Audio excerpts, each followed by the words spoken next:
So I appreciate you being here once again, Alex, with improved audio and video. We're getting better as we go, which is as it Slowly. should be.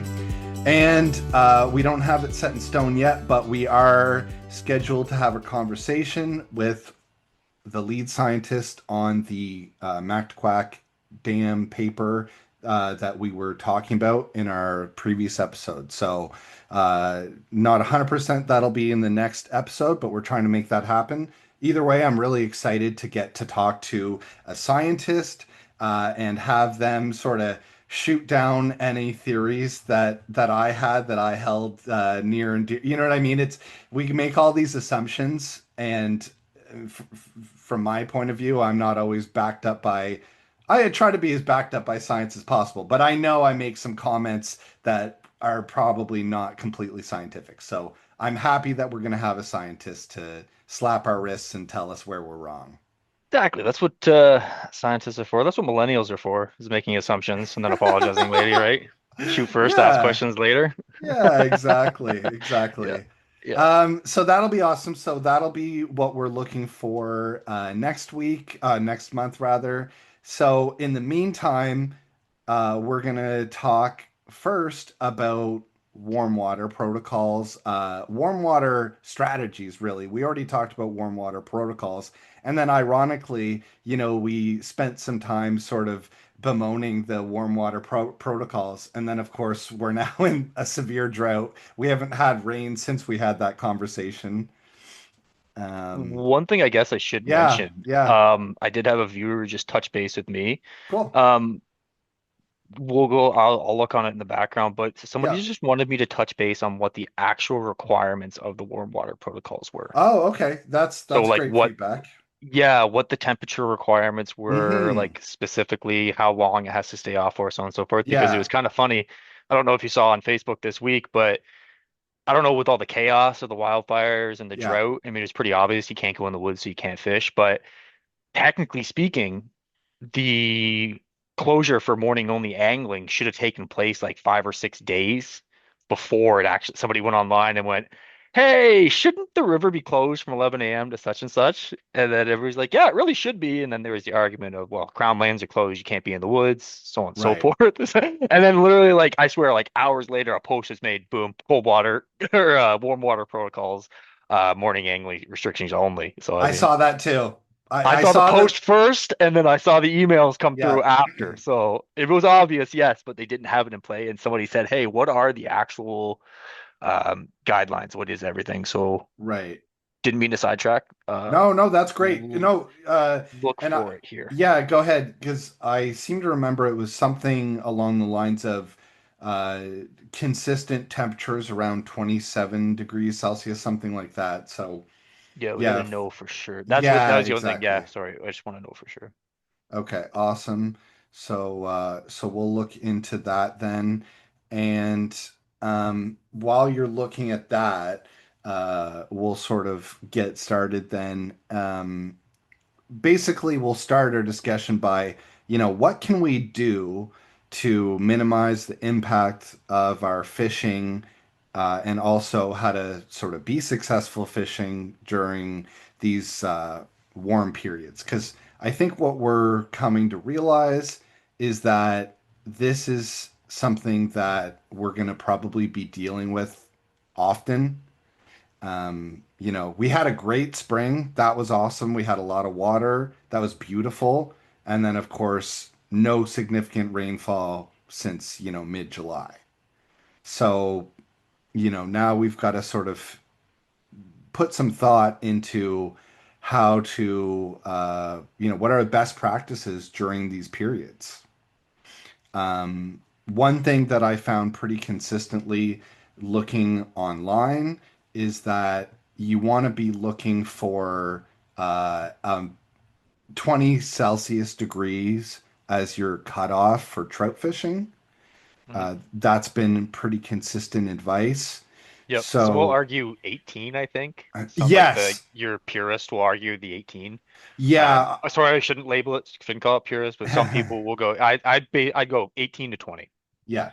Any more than 20, cut it off. If you're questionable about it, cut it off at 18. Yeah, exactly. And for people that don't have a thermometer, which is a really good piece of kit to have, I bought a thermometer from Amazon. It wasn't too much money, and that's a great thing to have. I Pro tip. wonder, I yeah, have a what's pro that? tip. I have a pro tip. Yeah, what's that? Take your thermometer apart, put Loctite on every little part of it. Put what on it? Loctite. Oh, what's that? Like It's a just like sealant? it's like a little blue thing you get for putting on screws that strip or unback or Okay. wind out. I don't know how many of the little TFO and like all the other different little water things I've had. Every single one of them, I use them until I go to grab it and I look at it and the bottom fell apart on it. I don't know Ah, why. There's like a little screw in the bottom of them.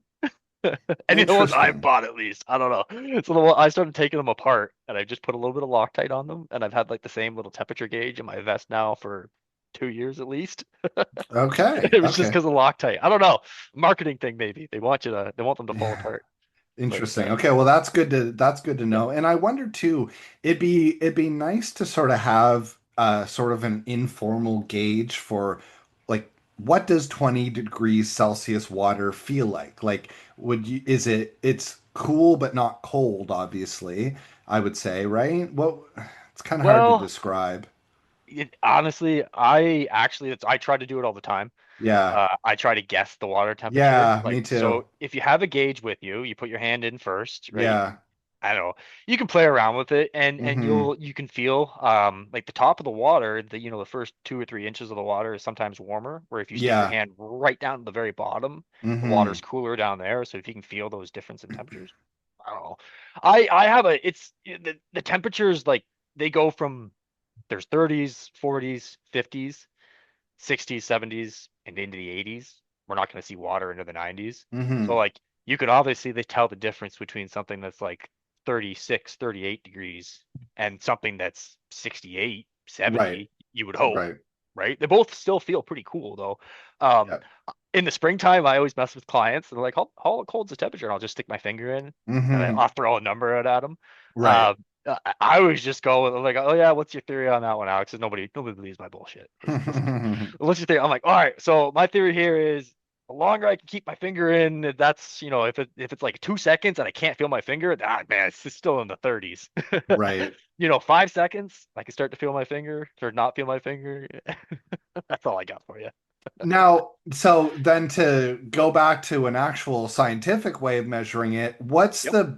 the kind of process to actually use that thermometer? Because for some, like there might be people that have never used one before Yep. to monitor the temperature. So what's the best practice for that? Best way to use it. I actually have a video on Yeah. YouTube on my Oh, channel cool. for it. Okay. We should link it in there because Yeah, we will. Yep. it's like a little screen, a little bio over, Mm-hmm. like same thing that we're doing right now, just with the video. Temperature gauges, you can play with them. They're all a little bit different. Honestly, they probably all come with instructions on them, whether or not they're Mm-hmm. digital or they're just your regular little thermometers you carry.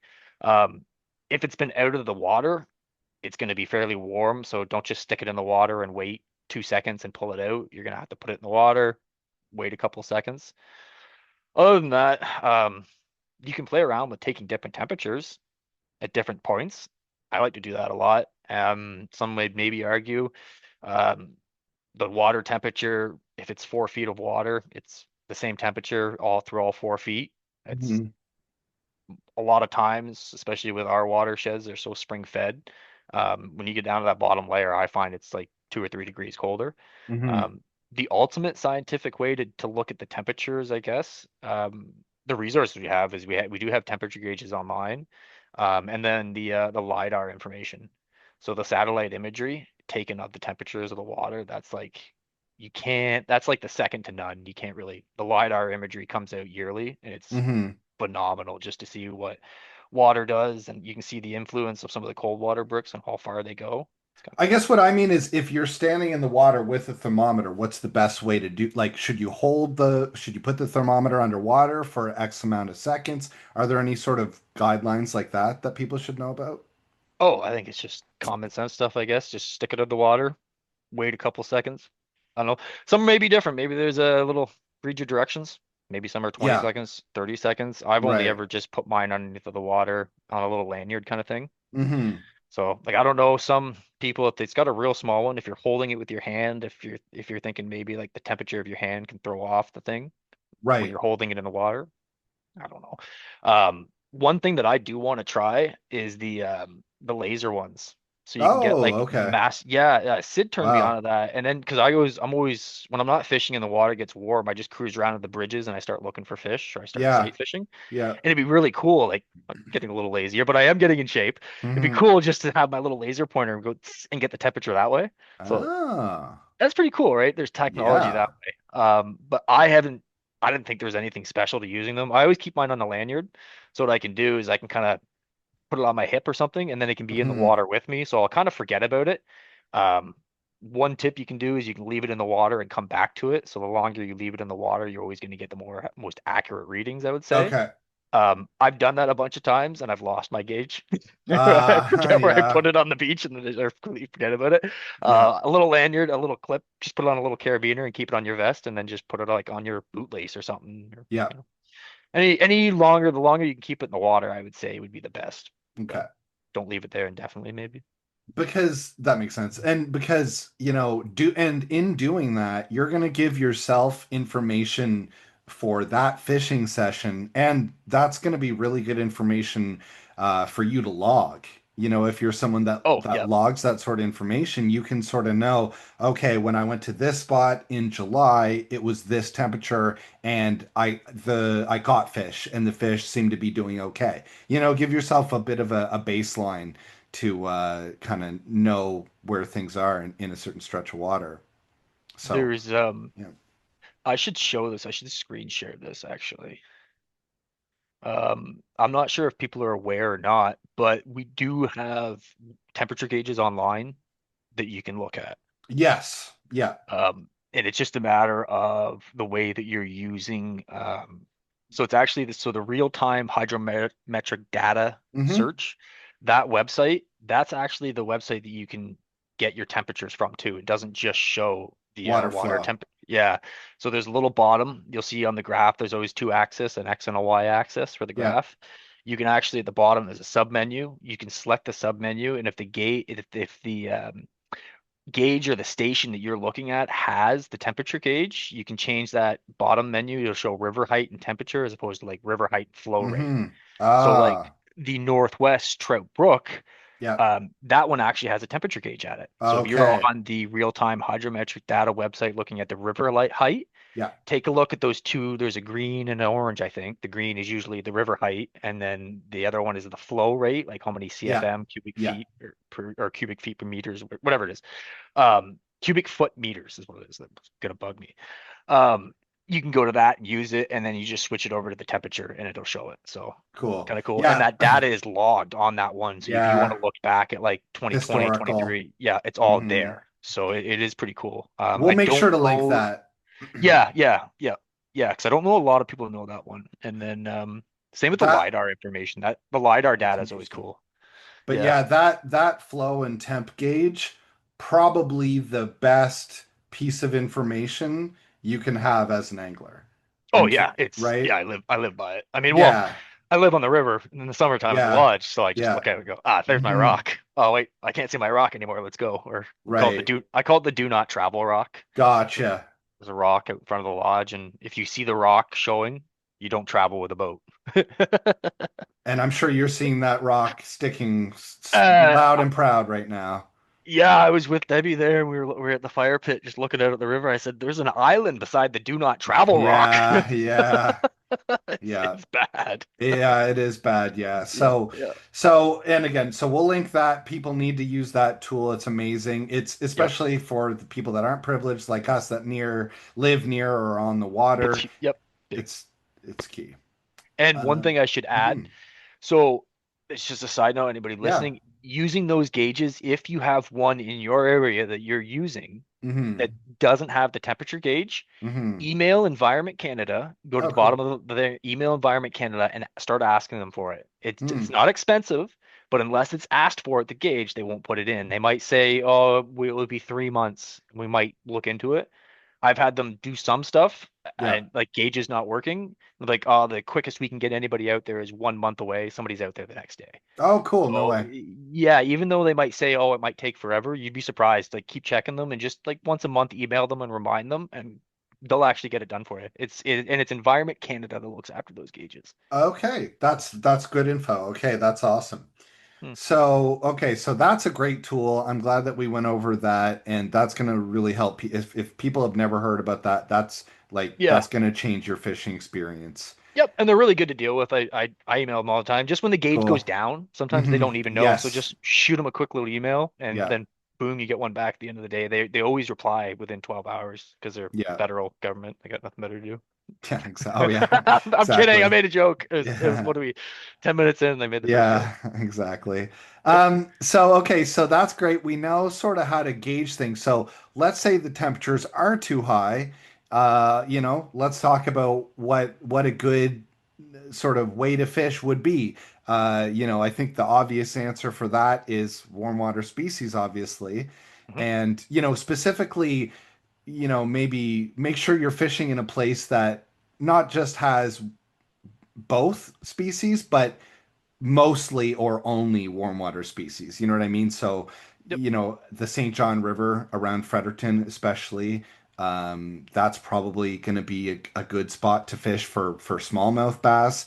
I mean, obviously, there's going to be some. I would assume there's still going to be some mortality associated with potentially fishing smallmouth when it's that hot, but the Hard to say. the there's just such a gigantic population of smallmouth that, not to sound crass, like I don't care about smallmouth, but they can take it, right? They can take that pressure. Yep. I mean, yeah, I don't know. That one, there's like the line between like, I don't know, the catch and release, more of the conservation side of fly fishing. Mm-hmm. Mm-hmm. And I'm not a barbarian, don't get me wrong. Mm-hmm. Mm-hmm. But if you're, in my mind, if you're fishing around and you're worried about killing a fish, probably shouldn't even Mm-hmm. be fishing for them to begin with. Exactly. Like Number it's just one, yeah, just the that's the number one. reality of Mm-hmm. fishing, right? We're Yeah. fishing if you were out there and somebody hooked you in the chin when you're out for a Mm-hmm. jog Mm-hmm. and dragged you over to the shore, you know what I mean? Are you going to be upset if you have some sore, Yeah. I don't know if that make that point. I don't want to go down that rabbit hole, but like to me, it's Yep. even when I see somebody post a picture of a dead fish that they found at a pool, like Right. yeah, there's a good percentage like that might have been overplayed, but were you there to see the fish get played? Did you just walk Right. up on the dead fish? What killed the fish? Mm-hmm. Mm-hmm. It's just dead fish is going to be a reality of fishing. It's why people Yeah. actually fish for the most part is to catch and kill something. That's why we fish Right. for sharp barbs, sharp Right. things. That's why there's Mm-hmm. barbs, so on and so forth. So um, I mean, it sucks. There are rules that talk about what happens. Like if you do, accidentally kill a salmon trying to release it, you're supposed to let it go to the river, so on and so forth. Yeah. Um, right. So yeah, you just got to be ready for it. If you're fishing, it's like, I don't know, you don't get this argument in hunting. Yeah. No. It's Yeah. hard to catch and release with a rifle or a bow, It right? is. Yeah. Unfortunately. So like for me, it translates real quick over. It's like fishing dead fish. Hmm. Eat it. Exactly. Yeah. And I was going to make the point of all the times to be really into catch and release, fishing during a real warm water period, probably not the best time to be catching and releasing a lot of fish. But then on the flip side, Salt you water, you're always going to be good, really. right, exactly. And Yeah. that's a good point to make. And we touched on that before, is that that's a great time to be targeting saltwater. So Yep. obviously striped bass on the coast, Yep. they're still taking fly, not as much as during the Mm, spawning period, but they're still taking the fly. And mackerel will take a fly, right? mhm. So that's another one to go for. It's kind of And cool. Like yeah. sorry, just to touch on the, Hmm. so on the warm water side of things, Hmm. you cover the experience that I don't necessarily have. So like the smallmouth fishery in New Brunswick, Hmm. and the trout fishing as well. Like that's, you're very, pat yourself on the back because you're very knowledgeable with it, buddy. And like the saltwater stuff, I've been playing with it, and that fishery's there. It's really cool. Um, Jared and Marcus are two of the guys that have been really hitting up that saltwater scene. And Uh-huh. And as far as my experience goes, like I love salmon fishing. I love being in the woods, getting eaten by bugs and chasing after moose and playing around doing all that cool stuff. But as soon as I go out to the salt water, I don't even need to use my temperature gauge because I know the water is 65, 68. Like it's Yes. beautiful, man. Yeah. It's so that's I mean, there's so much coastline. Mm-hmm. I've been out fishing a little bit. I'm gonna keep Mm-hmm. secret. I'm just gonna loose lips. Yeah. I watched anybody seen Hogan's Heroes? It's like an old military That's an old sitcom show. reference. Yeah, Yeah. yeah. I know nothing. I see nothing. But the conditions out there and the salt are beautiful. Yeah. What I've found is the water quality. Hmm. It's something that I got onto a little bit with a guy that I guided there this spring. I don't know if you've where's my book right here. Uh, um, fly fishing for trophy for stripe or fly fishing for trophy striped bass. Okay, cool. Have you seen this? No. So I took out the author, John Field. I guided him Oh, for three cool. days. Yeah, yeah, Mm-hmm. cool guy. Something other than sand eels and sand eels and sand eels, Mm-hmm. bass like sand eels, big fish like sand eels. Mm-hmm. Eh, Just saying, sand eels.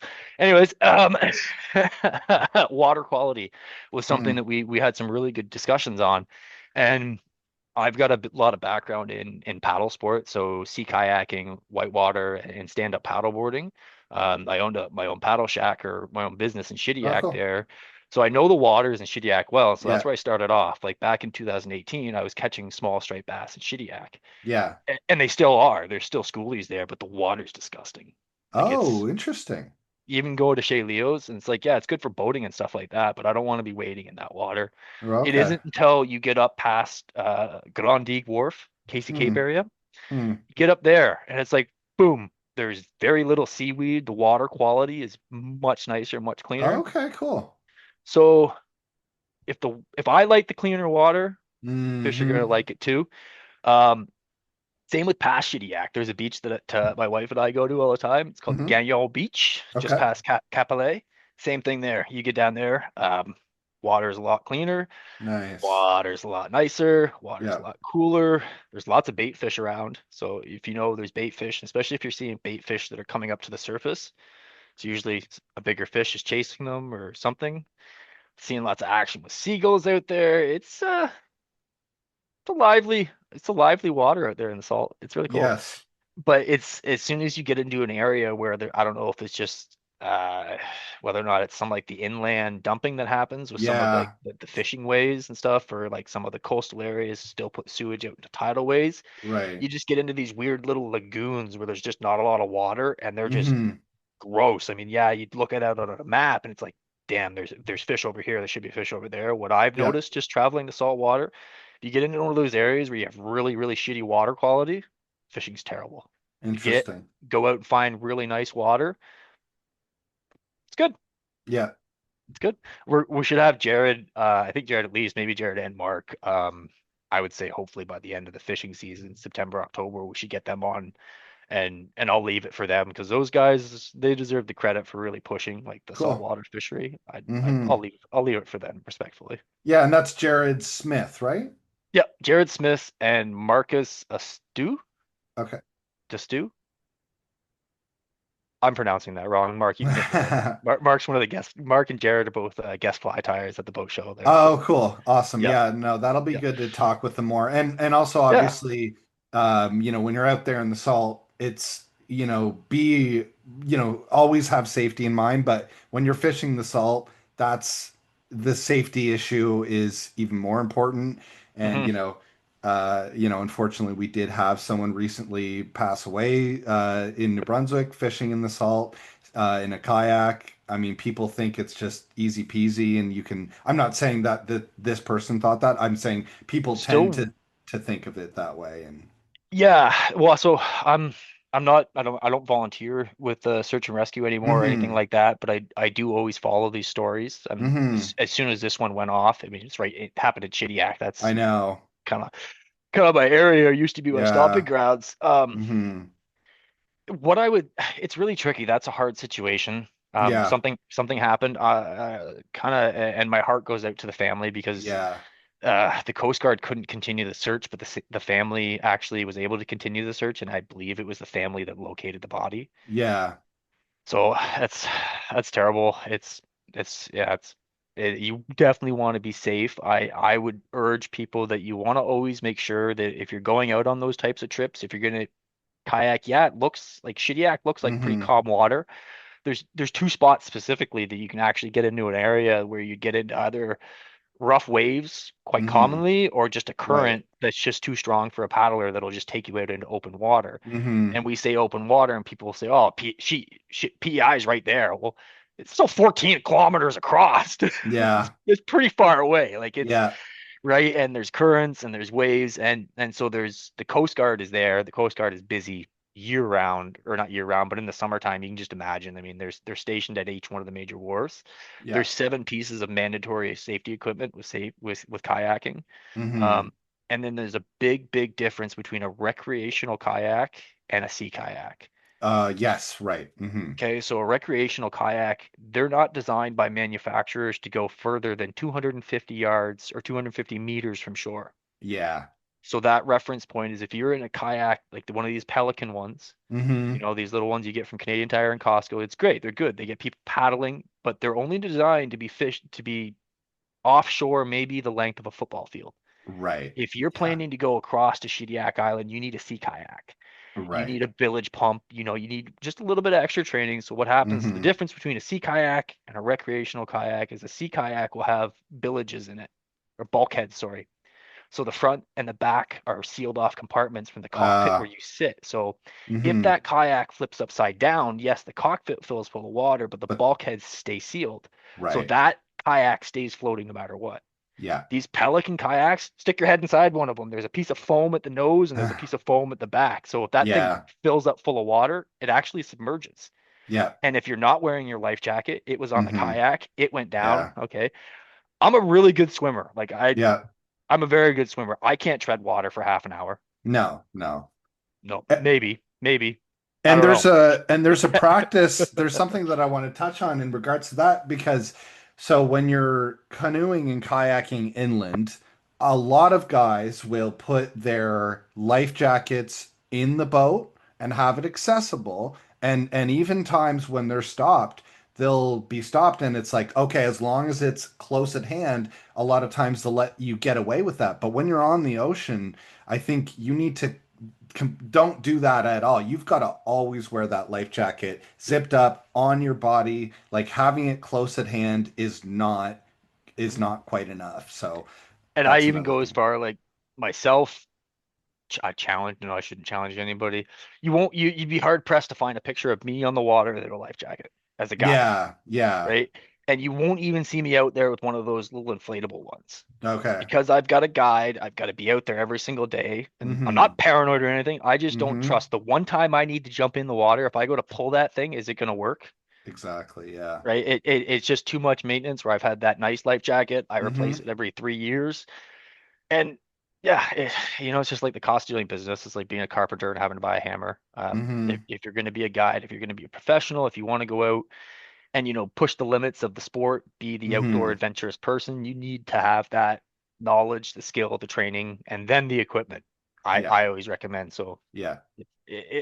anything could have happened with this person. Right, right. I don't know specific details really. Sometimes somebody gets out there and they have a heart attack or a stroke, That's right? And possible then too. and then Yeah. they submerge. And if you're not wearing, so there's a just touch on life jackets a little bit. There's two Mm-hmm. different types of life jackets. There's a life jacket out there that if you fall in the water, it's designed to actually right you back over. Right. So there's a little bib thing that floats behind the back of your head. So if Yeah, you that's right. do go unconscious, you roll up, it rolls you right back over. So at least if you're floating upside down in the water unconscious, you won't drown. If you're head face down, you're, you're drowned, right? So Right. just knowing some of this stuff, knowing the ins and outs, there's lots of safety courses. Mm-hmm. In the outdoor industry, there's always case studies like these. Mm-hmm. And where there's an incident, where there's an incident in death or an incident like this, there's actually usually an increase in participation in that specific sport. Interesting. Yeah, in the outdoor adventure industry, there's a saying, there's no news is bad news. or Huh, that's interesting. no such thing as bad publicity. Because Hmm, even like a heli company, heli guide company, heli skiing, they have a really bad accident. It just made heli skiing that much more extreme. that's bizarre. That's a The very studies interesting study. the studies are there though. Like Hmm, that's yeah. something we talked about it, and I learned a lot about that stuff in outdoor adventure studies in college. But Mm-hmm. yeah, that's Okay. how extreme adventure works. Interesting. Yeah. Okay. Well, so lots of good stuff to think about for when you're trying to get out on the water during the drought periods. Because again, I think we're gonna find that unfortunately this is not gonna become this isn't the exception. I think we're probably gonna find that a lot of summers or most summers we're gonna have some droughts and low water and all that stuff. I mean, that's what the climate change scientists are saying, and I tend to believe them. So yeah, so there's options. Just be safe if you're going out into the big water where the water is cool. Just like don't take any shortcuts or anything like that. So that's just something I want to touch on there. Um, and like I said, St. John River in Fredericton or whatever warm water fisheries you have near you. Also, I would say look at fishing lakes.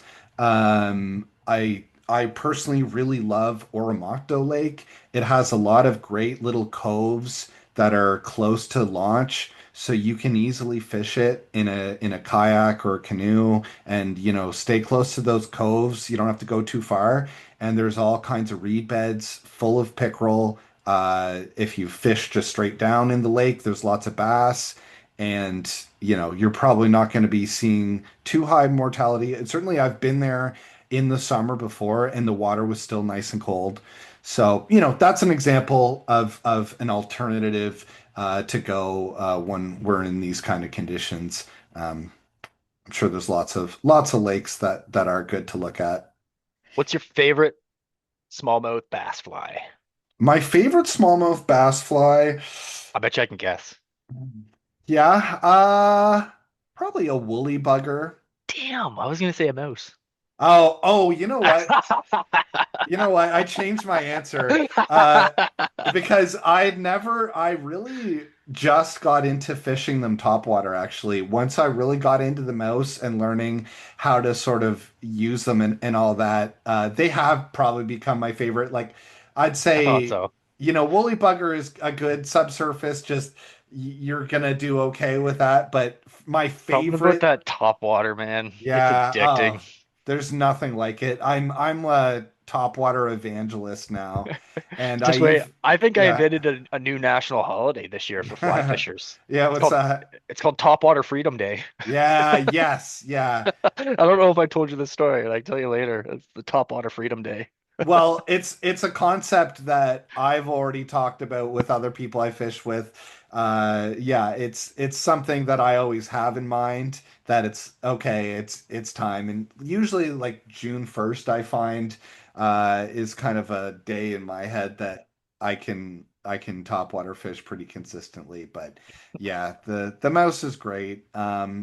The moose. So I wanted to ask about I wanted to kind of go back and talk about some of our sort of favorite memories because, frankly, in between when we last talked and now, it's been a month of, kind of awful conditions. So I haven't fished all that much, if at all, maybe once. So I wanted to talk about what your most memorable catches kind of all time? I know that's a big question. That's kind of tough, but is there one particular catch that really sticks out to you? Yep. All right. Is it with a client or is it my own fish? Up to you. Well, I'm gonna go with my own fish. Okay. Yep. Last year, June 4th. Mm-hmm. Insert picture now. Yeah, yeah. I'll give you the picture. Yeah. My most memorable fish was a June 4th bright salmon, Oh, nice. 12 to 15 pounds, last year on the Little Southwest. Mm. That's the last bright salmon that I've hooked, Okay. but the way I landed that fish, I'm not tooting my Mm. horn. No, screw it. I'm gonna toot my horn a little bit, all right? Yeah. I was damn proud of how I hooked that fish and landed that fish, and I'll tell the whole story Yeah, to it. yeah. So I was fishing the pools is my most productive pool in the entire little Mm, Southwest. It's ice pool, the Mossy Rock pool, 94 pool. That's what it's mm. called. If you haven't Okay. fished it, we're going there this fall. We'll fish it. Okay. Anyways, I was fishing. I did a pass through, and on my way through, I rose a salmon, and I knew it was a Mm, salmon because the damn thing's head, body, and everything jumped out of the water when right. I bit when it and it like it missed. I felt the pull, and then I set it, and it jumped and went after the fly, kind of thing. So I knew for Yeah. a fact there was a salmon in the pool. So I worked my way through the pool, and I was like three-quarters of the way through the pool, and two guys showed up. They're locals, Timmy and my buddy Nathan. So they both showed up. Hey Alex, how you doing? I said, good, good. Any luck? I said, actually, boys, there's a salmon in the pool. Like it went right after my fly, top of the pool or at top of the run. Oh Yeah. yeah, yeah, yeah. Well, Jim was here yesterday and he got a nice big bass. I said, boys, don't even question me. Like it was a salmon. All right. Okay, we're just saying. Jim caught. I was like, I get it. Whatever. So they go through the pool and I go through the pool and I get through. I go to the rock, switch out my fly. Just literally went from one bug to another bug. Hmm. Same color, just went from a brown to blue, I think, or went from blue to brown. Tossed it back on. They had already gone through that spot, so I just came right back up to the top of the run, started fishing that, and then right where that rock was, where I had the rise, I put two casts over it. Boom, hooked right into it. And the best part is, yeah, and they're both in the bottom of the pool still, both Tim and Nathan. Hmm. Boys, yeah, yeah. They're like, oh yeah, what is it? And the fucking thing just jumps out of the water, does a big old double backflip. Oh, ain't no fucking bass, boys. Yeah. But like, I don't know what got into me because Yeah. usually like I hook my first bright fish of the year, and I usually fuck it up. You always do. Anybody who's Mm. fished the amount of fish I've lost, I just like hooking them. Well, So salmon this are one, easy to lose. they are. This one Yeah. though, like I was just right off the bass, right? So I'd probably just spent all of May hooking, I don't know, two or three Yes. thousand bass, right? So I was Right. putting the wood to them. So when I hooked into this thing, it was no different. Yeah. So I put the wood right to it. And Yeah. by the time Nathan got out of the pool and back over just to help me, I had already actually tailed the fish. And I turned around. He's like, "Can I help?" I'm like, "Yeah, can you grab my phone, and take a photo for me?" He's like, "Yeah, I guess I'll do that for you." Got the Oh photo, man. released the fish. The fish took off like a bat out of hell. Like, Nice. yeah, that's probably my most memorable fish. And like That's a good I've one. been fishing since I was like 4 years old. And I Right. remember fishing stories of that log with Yeah. that fish last year. Man, that was I don't know. It was just I had in my mind, I was like, I'm going up to 94 pool tonight. I'm gonna catch myself a salmon. Yeah. I Yeah. just bought a new rod the night before. Cool. I was like, I'm going up to catch a rod. I've got the salmon with Nice. that rod Nice. for Sid. And the reel that I bought was called like the Miramichi one. Oh, yes. Cool. Yeah. So I'll always remember that fish too, because that was the first fish I caught with that rod, with that reel on the first night I went out with it. Good time. Nice. And you had people, you had witnesses, which is always fun. I got the picture. That was amazing. Nice. I would Nice. not have got a photo of this. I wouldn't have even tried with Right. the time of year and that type of Yeah. fish. I would have, if I had tailed the fish, I would have let it go like a bat out of hell. I, Yeah. and it wasn't just because I just turned around and Nathan was there. I was like, here, I got the photo. So we'll Yeah. insert the photo so people can see that. But Perfect. Yeah, and it was the same with my salmon where it was like if someone else wasn't there, then yeah, I wouldn't have got the photo. yep. So that's a fun story. All right, mine is a trout fishing experience, and it solidified why streamers work, or it solidified that streamers do work. So I was fishing the canes and I was fishing a dry fly, and I had an 8-inch fish take my dry fly. As I was fighting the fish, a 14-inch trout started attacking it, and I think it basically took the fish. And so I didn't get that smaller fish, but then I thought, okay, now I know what to do. So I looked in my fly box and I found the troutiest looking streamer, something with some yellows and some oranges. And I threw that in the same pool, and instantly the 14-inch fish grabbed it, and I caught it. And That's so awesome. it just showed me, we always instinctively know and we're told, when a trout gets past a certain size, it becomes a cannibal and all those things. So it really just solidified that fact for me, and it made me really enjoy streamer fishing for trout a lot more, just simply because at that point I knew it worked. I knew Mhm. what kind of streamers, to use, and so that was definitely a big memory. It was a very important sort of catch for me because it changed the way I fish. Nice. Yeah, exactly. Um, Trout. So this, the trout are eating all the fry. yeah, exactly. I mean, that's Damn definitely trout. true. Keep more Oh, trout to save salmon. yeah, I see what you're doing. I like it. I see what you're doing, and I like it. Oh man, somebody's gonna shoot me one of these days. Yeah, yeah. Well, It's good that I should mention I'm back in shape. yeah.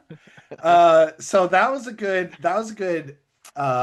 general first memory. What was it like catching your first salmon? Do you remember back to what that was like? What was your Oh, story I do. there? I do. Mm-hmm. Because I've told that one a couple times. Because Mm-hmm. that's Texas River pool. Your country. Really? You're Yeah. back. I call it cherry pie pool. Yeah, 10 minutes from my place. Uh-huh. Yeah, I call that cherry pie pool because that's the Oh. pool that I popped my salmon cherry in. Ah, yes. I think it's called the Miramichi Lumber Company stretch. I don't Officially. I know. like yours, but Yeah, and then down below it, you've got three other pools. You've yeah. got Walmart pool, and then you got the self checkout pool. So the Oh cash my pool, I God. call I call cash pool Walmart pool, Yeah. Well, and then I why? call I call Because there's so Birtland many Brook. people there. Oh yeah, it's just like, oh hey, I want to get a fish. I'll go to Birtland Brook. Yeah, it's been It's like closed going to for. Walmart. And then if you really so cash pool I call Walmart pool, or not Right. just me, okay, there's other people. I've been taught Okay. this, I should say. Mhm. I've been taught. So cash pool we call Walmart pool, and then Birtland Brook, the actual call, we call that the self checkout. Uh-huh. Uh-huh. Oh my God. Just That's go, too oh, funny. go to Walmart. Whoop whoop whoop. Got my fish. Okay, yep, go. I like Texas River pool. So that's the pool that I hooked my very first fish in. It was on Cool. a number six Cascade. I just bought it that morning, actually, from Dokes. Oh, cool. That's cool. So Yep. like you went to the fly shop and you were like, "Hey, what's working right Yep. now?" He's like, And yeah, one of the guides from Ledges just asked me to tie up some of these. And this was like, so this was 2017, cool. 2016. Mm-hmm. And he's like, so I don't know if the Cascade was a big fly back that at that Uh-huh. time or not. Hmm. So anyways, I had it. So I kept and so hooked the fish. Who was there with me? There was an all-star set list there, I want to say. Like there was some good names there. So Yeah. like the guy who taught me how to fly fish, Alex Hashi, Hmm. uh, he was there. I Yeah. mean, he was the one who put me on a fish. I fished for 3 weeks straight before I finally got that first big pull. And like Ah, I was like a diehard. Like we went yeah. out fishing the first time. Well, I didn't even let's just back up again. I didn't even learn to fly fish the first time I went fly fishing. I went with my buddy and watched him and his girlfriend cast. Uh-huh. And on the way home, the car broke down Oh on wow. on the side of the 126. Yeah, so we were waiting for the tow truck on the one side of the 126. The Collette Yeah. Road is called. There's a cemetery right there. We were broke down right there. He looked at me. He says, "What do you want to learn how to cast?" And I said, "Well, how long's the Ah, tow truck?" And he goes, "I don't know, like an hour, hour and a half." I said, "Well, might as well do something." So he taught me how to cast right there. Grabbed my rod. When I got back, went to Cabela's, bought a little cool. cargo rod, $200, and then learned how to cast for 2 weeks in the wind down at Shediac when I had the paddle shack. Ah, And then in the fall, when they closed the shop, me and him started fishing, and I spent like every day going back and forth. He was in Moncton, I was in Moncton, and we was just carpool, whatever. And we went back and forth, and it was the third week. Boom, Texas River, caught my fish. And the all-star set list, like, so Jason Wilcox actually netted my very first oh, Atlantic cool. salmon. So Cool. we got Yep. we got to insert picture now. I'll give you the Yeah. pictures. Boop. Jason's a great fly tire. I've bought Yeah, a yeah, couple yeah. flies from him for Yeah, sure. yeah. And so Jason Wilcox actually netted my very first Atlantic salmon for me. Yeah. Got the photo. Yeah. In the photo, in the background, we'll circle it, Yeah. zoom in. There's a guy hooked up on the other side of the shore Oh, too. no way. Oh, Yeah, cool. yeah, Cool, yeah, yeah, cool. yeah. And so anyways, we hooked it, landed it, released it, and then Jason, he looked at me. That's your first Atlantic salmon? Yeah, yeah, man. First, I've been Yeah. fishing for 3 weeks. That was my first one. I wouldn't lie to you. He just cuts my fly off. He gives me my fly. He says, "Keep this fly. You'll thank Cool. me for it later." So Yeah. I actually had somebody frame that fly for me last Yeah. year. Oh, They did a nice. nice frame of it and everything like that. And then I Cool. I actually gave it to my grandfather Oh, as a wow. Christmas present. So Oh, neat. No way. it's like a framed family heirloom now. So, okay, so my first salmon, was an interesting one. I had it was probably just a year or two after I had just started fly fishing, and my partner at the time had family in Juniper, and so we were in Juniper doing some trout fishing, and then on the way back from Juniper, we stopped at Half Moon Pool, which used to be a really good pool. I've heard apparently it hasn't really fished that well for a while. I do find when I go there, or when I did go there even years ago, it was really full of silt, and I think the pool really filled in a lot. Anyways, I just got a decent sized trout, and I was pretty stoked on that. And then I kept drifting through the pool. The way I sort of even knew how to approach that pool was because some enterprising fishermen had posted some GoPro footage of them on YouTube. And so, I was watching YouTube videos just trying to get into it. It wasn't you. But yeah, I was at that stage where it was like, okay, how do I even approach this?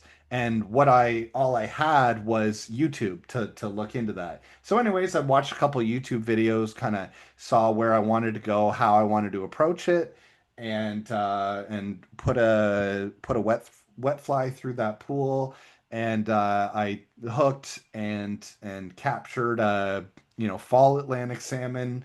Was not a gigantic fish, but it was an adult salmon. And the cool thing was my daughter, who was, I don't know, I think she was like 2 at the time, and my partner and my dog, they were all there down at the river with me. And That's so awesome. like they got to share in the joy, and just like the joy and the amazement I had having, fought that salmon and then putting it in the net. And then it was like I got to share the moment with my family, and I could tell they understood how much that meant to me.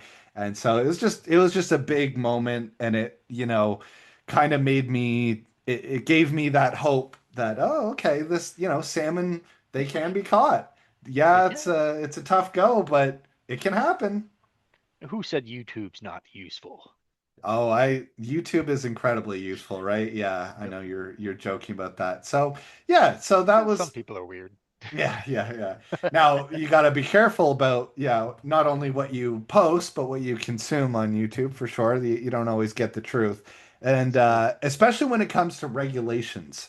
And actually, that transitions nicely into what we're going to talk about next. I've been having some experiences that have been bothering me a bit, which is that I keep coming across parents with their kids that have no idea of the regulations, and they're bringing their kids to the Miramichi on my river on the southwest Miramichi, and they're fishing with spinning gear and weights and unpinched barbs, and it's getting a little bit ridiculous.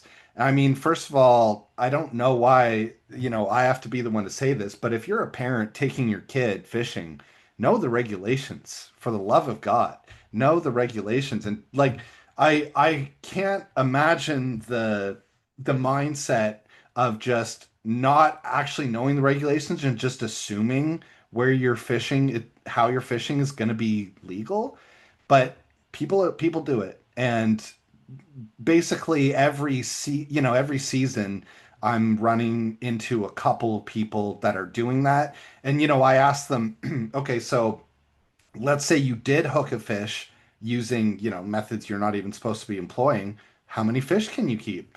What size? Like, if you don't know the basics of what even gear you can use on the river, do you think they're going to know the limits of the fish in that river? Probably not, because that's even more specific information and sometimes harder to understand. So, we're going to talk a bit about regulations that not everyone is aware of. So, I mean, that one, the example I gave at first, that's a pretty obvious one, but there's actually some regulations in here that are less obvious, and things that maybe I didn't even know. So, we're going to look at a couple of those and hopefully prevent you from unlawfully, hooking some fish. So, the first one that I had picked out was that And I'll read this one verbatim. No person shall fish in any manner within 23 meters downstream from the lower entrance to any fishway, obstruction, or leap.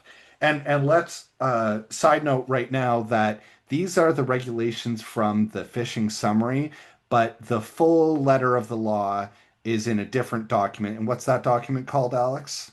The New Brunswick Wildlife and Fisheries Act. Right, exactly. So there you'll get the exact legal verbiage. So definitely recommend people take a look at that. It's just for the purposes of our conversation here, a little bit harder to get into that stuff, but that outlines the kind of exact regulations. But we'll go off of the fish book for now because that's what your average angler looks like. So basically, what that's saying is that you can't fish downstream of waterfalls for 23 meters. So that beautiful, juicy waterfall pool, that's off limits wherever you are.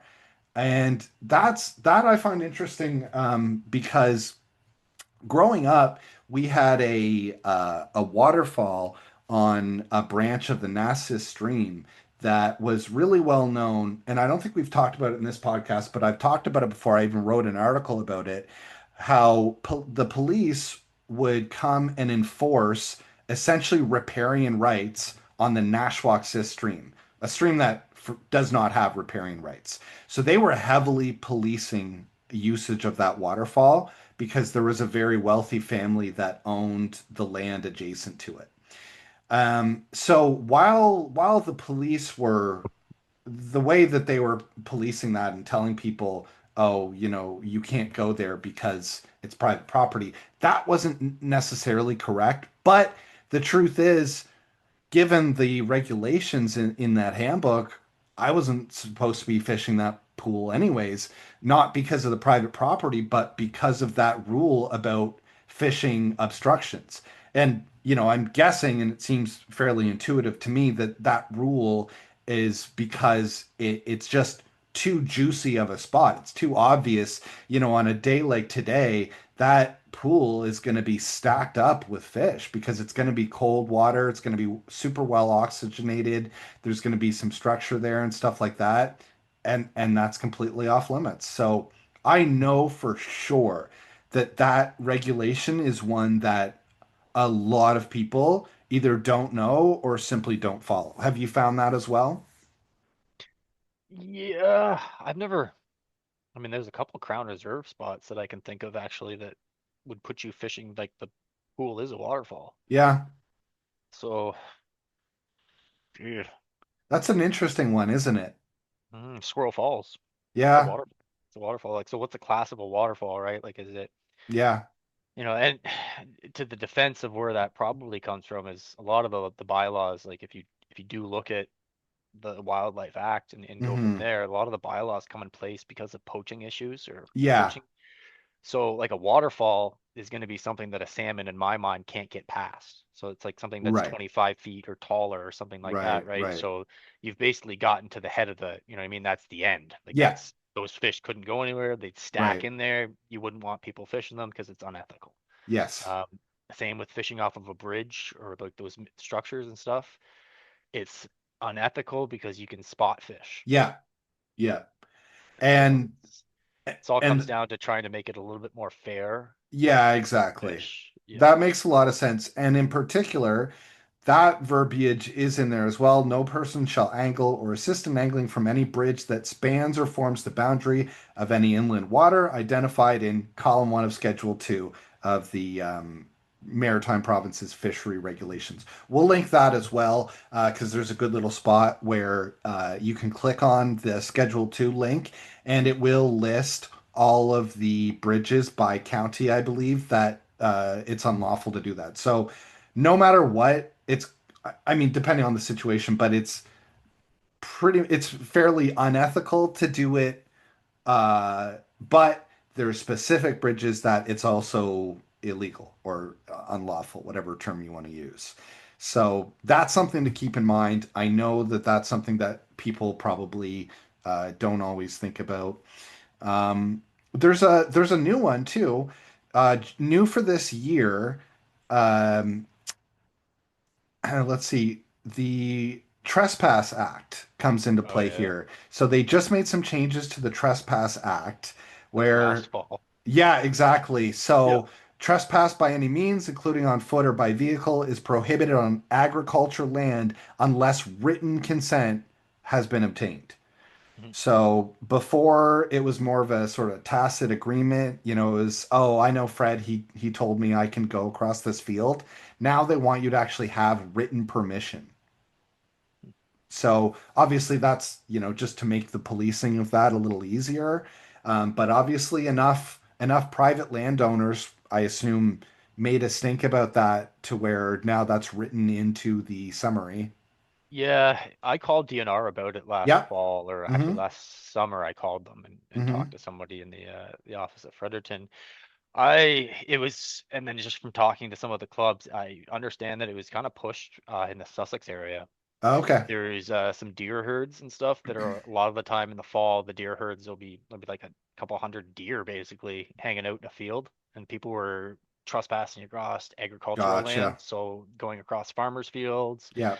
and the damage that they do, those ruts and so on and so forth, it just wreaks havoc on the farmers. So Yeah. that's where it came from, but where it Gotcha. stems to is that it also started to affect us as well, who people who access Crown Reserve lands, Yeah.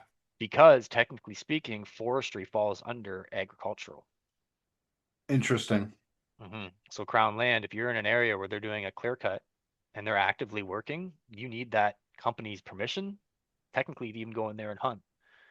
So Interesting. that's bird hunting, that's bear hunting, moose hunting. Um, So, for example, I know some people that hunt on blueberry fields, and Okay. that's agriculture, right? So now Right. they need Hmm. written permission. I know some bird hunters, they all went out and got written permission. Um, yeah, just yeah, it used to be like verbal confirmation and so on Yeah, and so forth. Then the exactly. law came down, and they want that written confirmation, and it's all agricultural land. So that on the canes, like you'd want to be careful around the what is it, the cranberry field thingies. Mm-hmm. That would be an off limits area. That's right. You can get shit for walking around in there or just stepping foot on their land. They could basically charge you for trespassing. So that's a good one to know about. And of all the regulations, that's the one I kind of like the least. We'll say like Mm. I'm totally sympathetic to people saying that that kind of sucks because it really does kind of. But I understand from an enforcement point of view why would they would want that. That's kind of a hard one. Mm. Another one is obviously I think it's fairly intuitive that fishing by jigging is illegal, but even more so than that, people need to realize that if you accidentally jig a fish, in other words, you hook it anywhere but directly in its mouth, if even if you, let's say you hook that fish in the tail and it's bleeding and you don't think it's going to live, if you retain that fish and an officer happens to see you, you're, completely guilty of jigging a fish at that point. And so it's simply not worth it to catch, or rather to keep a jigged fish. You should return that fish back to the river just to prevent yourself from potentially getting fined and all that. So that's one that, the first part of it's kind of obvious, but even if you do it accidentally, there's some things to keep in mind there. And then the or one of the last ones I had was, and this one's specific. I'll use a Miramichi specific example here. So a couple things though. First of all, you can't retain trout prior to May 1st in the Miramichi system. I've I know a lot of people that don't know that. They come fishing from Fredericton and they assume that you can retain trout on the Miramichi starting April 15th like you can in Fredericton. That's I call not the that case. I call that negligence. Yeah, yeah, Here's the thing: if yeah, you're carrying around a fishing license with you yes, and it's signed, yes. you're carrying around a contract Hmm. that says, "I agree to all of the fishing regulations." Yeah. Okay, so if you don't read through the book, and a rule like that one's been around Oh for a yeah. very long time, Oh right? yeah, that's not new. Yeah, so like the agricultural one, that one's new, right? Brand new. And that's really, is it's not designed for riparian rights. It was designed for agriculture Right. being farmers with, grain and silage and corn Hmm. and so on and so forth.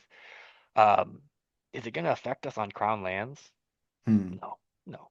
Is the government going to make us get written permission because they're out there cutting on crown lands? No, it's all public land. Right. And same with the river, right? The river course, unless it's on riparian rights, which is the province of New Brunswick, you can't restrict that access. There's still 15 meters on either side of the river that's considered part of the riverway. It's like the road Hmm. allowance, right? You can't get rid of the riverway like you can't get rid of the road allowance. So I don't know. I don't get too bent out of shape on it because it's not really going to affect anything.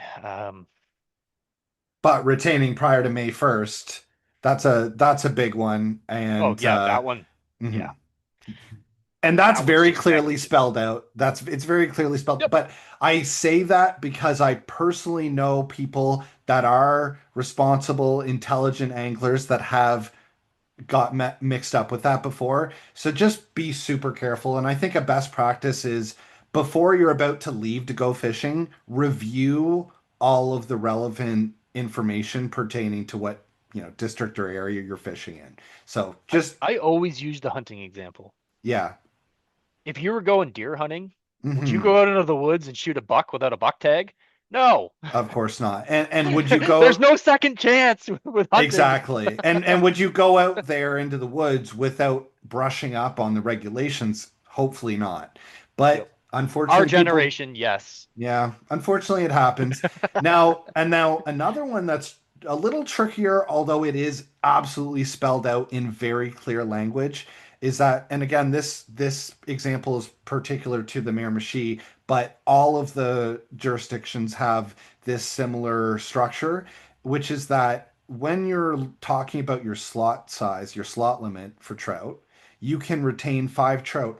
Only two of those trout can be above 30 centimeters in inches. That's about 11.8. So you can't retain your limit of 12, 14-inch trout. You see pictures of people and they've got 5 gigantic trout that they've killed. That's not lawful at all. You can only kill two of them over 12 inches. So, you can keep two that are over 12 and then the rest of them, below that, throw in a couple 8 inches or whatever the case. But again, that's one that I know people get mixed up on and just don't read that carefully enough. Make sure you're paying attention to that. And pretty much every, if not every jurisdiction has a similar caveat to the slot size. So make sure it's not just, oh, I can keep 5 trout. It's more complicated than that. Make sure you look in the specifics of that. So that's a big one. And then the last one that I picked out was that no person shall fish in inland waters at any time with the aid of an artificial light or light from a fire.